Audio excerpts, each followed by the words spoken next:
Hello नमस्कार। Rao academy के online platform पे मैं हृदय शर्मा आपका स्वागत करता हूं।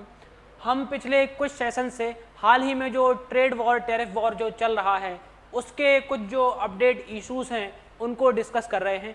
उसी क्रम में आज जो ताज़ा अपडेट है उसमें ट्रंप को भारत द्वारा जो जवाब दिया गया है और साथ में रशिया द्वारा जो रिप्लाई दिया गया है न्यूक्लियर ब्लैकमेलिंग के मुद्दे पर, उन सारे इश्यूज को आज डिस्कस करेंगे। इस डिस्कस में जो नए अपडेट हैं उन नए अपडेट को आपके साथ साझा करेंगे। इस क्रम में हम जो पहली घटना देखेंगे कि भैया एक तरफ तो आप देखते हैं, एक तरफ वर्ल्ड में सुपर पावर के मामले में एक तरफ जो है रशिया है, दूसरी तरफ यूएसए है। आप जानते हैं रशिया और यूएसए आमने सामने सुपर पावर के हम बोले मामले में भारत का जो झुकाव है, हालांकि भारत इंडिपेंडेंट अपनी फॉरेन पॉलिसी को अपनाता है, स्वतंत्र विदेश नीति के मानदंडों पे भारत चलता है, लेकिन भारत का जो झुकाव है हमेशा से रशिया की तरफ रहा है। और हाल ही में आप देखेंगे ट्रंप जो हैं रशिया पे ज्यादा मात्रा में आक्रामक दिखाई दे रहे हैं, क्योंकि भारत का झुकाव जो है रशिया की तरफ है। आप देखेंगे जब से रशिया यूक्रेन वॉर स्टार्ट हुआ है तब से भारत लगातार रशिया से बड़ी मात्रा में ऑयल परचेस कर रहा है। उस ऑयल परचेस के क्रम में ट्रंप जो है रशिया पे तो आक्रामक हैं ही, रशिया के साथ भारत पे भी क्या हो रहे हैं, आक्रामक हो रहे हैं। तो ना चाहते हुए भारत और रशिया का जो बॉन्ड है वो और ज्यादा मजबूत हुआ जा रहा है। आप देखेंगे 2 दिन पहले की एक न्यूज है, अपन ने देखा था कि रशिया के जो यूएसए के जो प्रेसिडेंट हैं डोनाल्ड ट्रंप ने अपने 2 न्यूक्लियर कैपेबल सबमरीन्स को हम बोले रशिया के एरिया में डिप्लॉय किया है। साथ ही भारत पे 25% टैरिफ लगाया है। तो अब इन दोनों कंट्रीज ने अपने अपने राष्ट्रीय हितों को, नेशनल इंटरेस्ट को हम बोले प्रायोरिटी देते हुए ट्रंप को जवाब दिया है। तो आज इसी मुद्दे को हम आपके साथ साझा करेंगे। इसमें बिल्कुल अभी सुबह का लेटेस्ट अपडेट ये है कि ट्रंप का एक नया ट्वीट सामने आया है, India is not only buying a massive amount of Russian oil. Bharat जो है बड़ी मात्रा में केवल रशिया का ऑयल ही हम बोले परचेस नहीं कर रहा है, और बल्कि कर क्या रहा है, किससे जो रशिया से जो हम बोले ऑयल परचेस कर रहा है उसको बड़े स्तर पे बाकी देशों को बेच करके प्रॉफिट भी कमा रहा है। जब उस ऑयल को बेच करके भारत प्रॉफिट कमा रहा है और साथ में रशिया को क्या दे रहा है, ऑयल परचेस कर रहा है, प्रॉफिट किसको, रशिया को भी हो रहा है। और उस रशिया के भारत के पैसे से जो रशिया है वो अपने कल पुर्जे मशीन वगैरह का यूज यूक्रेन के लोगों को मारने में कर रहा है।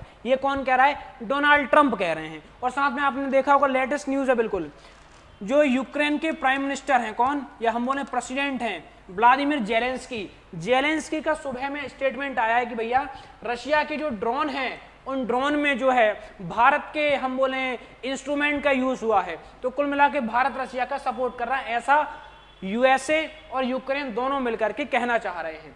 इस स्टेटमेंट से साफ ये समझ में आ रहा है, क्या समझ में आ रहा है, कि जो हम बोले यूएसए के प्रेसिडेंट हैं डोनाल्ड ट्रंप ये क्लियर कह रहे हैं कि हम भारत पे और बड़ी मात्रा में क्या लगाएंगे, टैरिफ लगाएंगे।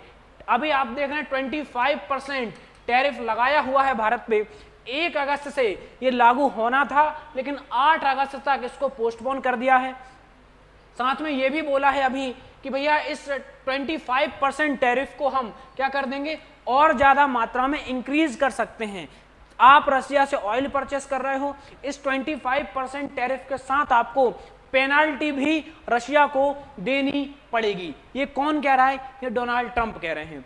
अब इसका जवाब हाल ही में आज भारत के विदेश मंत्रालय के प्रवक्ता ने भी दिया है, और आज सुबह भारत के विदेश मंत्री मिस्टर एस जयशंकर साहब ने भी इसका जवाब दिया है। साथ में रशिया ने क्या जवाब दिया है, 2 न्यूक्लियर कैपेबल जो हम बोले सबमरीन हैं, जब ट्रंप ने इनको रशिया के एरिया में डिप्लॉय किया है तो इसके जवाब में रशिया के जो क्रेमलिन है उनका वहां से स्टेटमेंट आया है। उन सारी चीजों को आज डिस्कस करेंगे।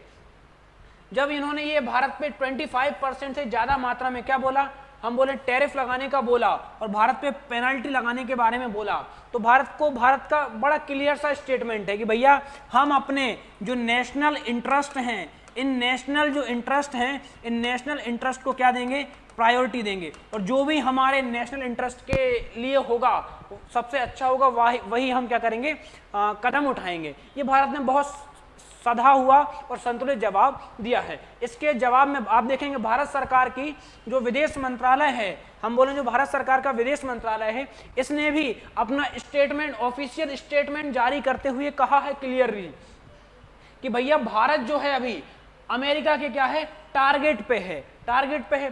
भारत ने ये बताया है क्लियरली कि क्या हम अकेली, क्या इंडिया ही एकमात्र ऐसी कंट्री है जो रसिया से ऑयल परचेस कर रहा है। बोले हमने रूस यूक्रेन वॉर के टाइम पर रसिया से ऑयल परचेस किया, तो हमने इस ऑयल को, क्रूड ऑयल को हम रिफाइन करके दुनिया को बेचा भी।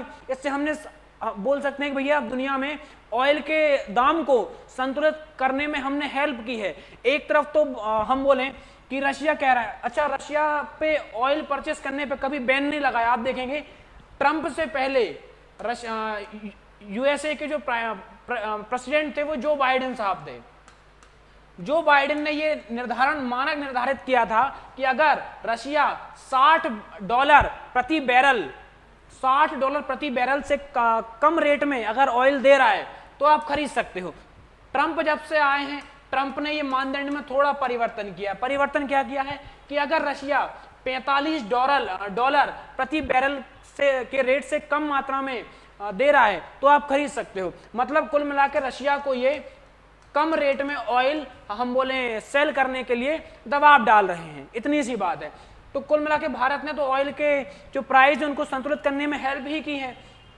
दूसरी तरफ भारत ने क्लियरली कहा है कि क्या भारत अकेला ही रशिया से ऑयल परचेस कर रहा है। भारत ने यहाँ क्लियर लिखा है, विदेश मंत्रालय ने, कि यूरोपीय यूनियन ने 2024 में $67.5 बिलियन का रशिया से ऑयल खरीदा है। क्या हम अकेले खरीद रहे हैं? इसके साथ ही ये भारत के विदेश मंत्रालय ने कहा है कि आप खुद, जो ट्रंप की सरकार है, वो सरकार भी जो एनरिच यूरेनियम है वो रशिया से ही क्या कर रही है, इंपोर्ट कर रही है। तो अगर हम ऑयल बंद करेंगे तो आप भैया यूरेनियम बंद कर दो, यूरोप से बोल दो वो क्या बंद कर दे, वो भी ऑयल परचेस करना बंद कर दे, तो अकेले हम पे दबाव बिल्कुल नहीं चलेगा। इसलिए आप देखोगे भारत के जो विदेश मंत्री हैं मिस्टर एस जयशंकर साहब, उन्होंने आज सुबह का स्टेटमेंट है, क्लियरली मैसेज दिया है कि भैया भारत जो है किसी भी देश, भारत संप्रभु कंट्री है, पूरी तरीके से सोवरेन कंट्री है। और अब जो विश्व है ये यूनिपोलर या बायपोलर नहीं है, है ना, ये एक ध्रुवीय या द्विध्रुवीय देश नहीं है, किसी एक देश की दादागिरी यहाँ नहीं चलेगी। भारत विश्व व्यवस्था है, सारे देशों की संप्रभुता का सम्मान करते हुए चीजों को आगे बढ़ाना होगा। दबाव की राजनीति से आप किसी पे दबाव डाल के उसको झुका नहीं सकते, है ना। तो भारत के विदेश मंत्री कौन, एस जयशंकर साहब ने इसका जवाब किसको दिया है, अभी अपन देखेंगे रशिया ने क्या जवाब दिया है इनको। तो एस जयशंकर साहब ने हाल ही में इनको क्या जवाब दिया है कि विश्व व्यवस्था में संतुलन के आधार पे अगर चीजों को बढ़ाने का प्रयास करेंगे तो ज्यादा अच्छे तरीके से उनको हम हैंडल कर पाएंगे, है ना।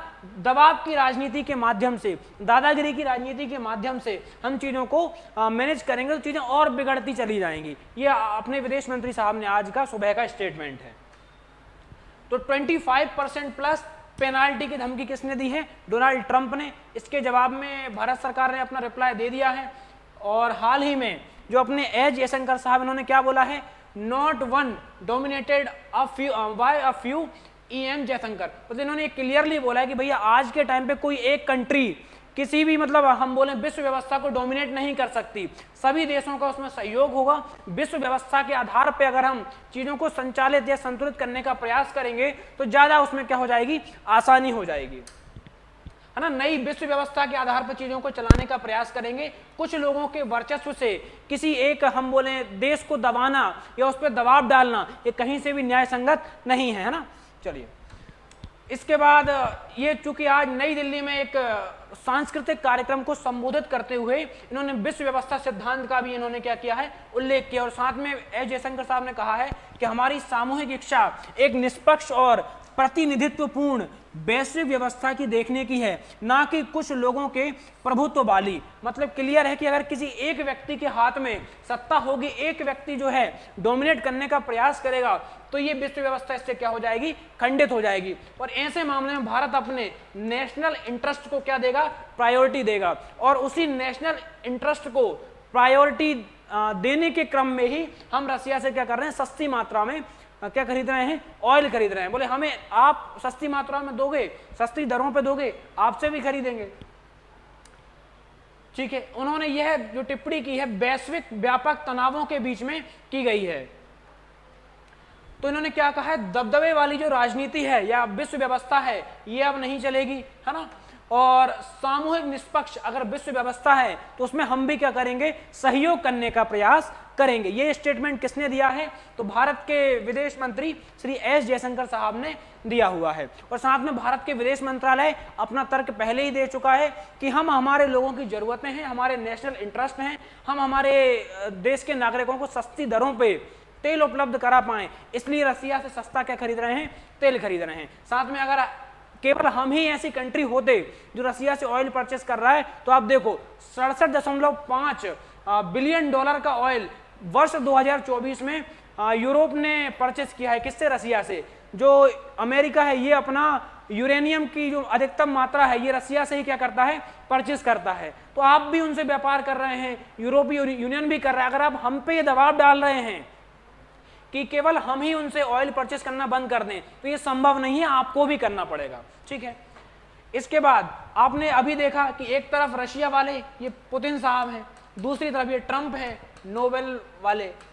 तो इन्होंने जो कॉन्फ्लिक्ट हुआ है हम बोले रशिया के एक्स प्रेसिडेंट और वर्तमान में वहां की सिक्योरिटी काउंसिल है उसके जो चीफ हैं दिमित्री मेदवेदेव, उनके ऑपरेशन डेड हैंड के बयान के बाद तो रशिया ने अमेरिका ने अपनी 2 न्यूक्लियर कैपेबल सबमरीन को रशिया के क्षेत्र के आसपास क्या कर दिया है, डिप्लॉय कर दिया है। ये घटना जब हुई इसका अब तक केवल रशिया ने एक ही हम बोले इस पर रिएक्शन दिया है, पहला रशिया का रिएक्शन आया है। और क्या रिएक्शन आया है उसको देखते हैं। रशिया के हम बोले जो वहां के स्पोक पर्सन है पेस्कोव और वहां के जो क्रेमलिन, रशियन टाइम्स की न्यूज है ये कि there can be winner in a nuclear war. ये क्रेमलिन का स्टेटमेंट, इन्होंने बोला है कि अगर न्यूक्लियर वॉर होगा, न्यूक्लियर बैटल होगा तो उसमें कोई भी कंट्री क्या जीत नहीं सकती, किसी भी कंट्री का जीतना संभव नहीं है। जो रसिया है, रसिया परमाणु अप्रसार के जो मानदंड हैं उन मानदंडों पर चलने का प्रयास करता है और इसी व्यवस्था को विश्व में लागू करने का प्रयास करता है ना। We are very careful with the any statement related to nuclear problem. हम इस प्रकार का कोई भी स्टेटमेंट नहीं देते जो किसी भी न्यूक्लियर समस्या या परमाणु समस्या की ओर विश्व को ले जाना चाहता है। क्यों? क्योंकि अगर न्यूक्लियर वॉर हुआ तो इसमें किसी भी एक देश की विजय नहीं होगी, केवल मानवता की हानि होगी। तो मतलब हम भी कैपेबल हैं पूरी तरीके से, अगर आप परमाणु धमकी दोगे तो हम भी तैयार हैं, हम भी रेडी, हमें कोई समस्या नहीं है उसमें।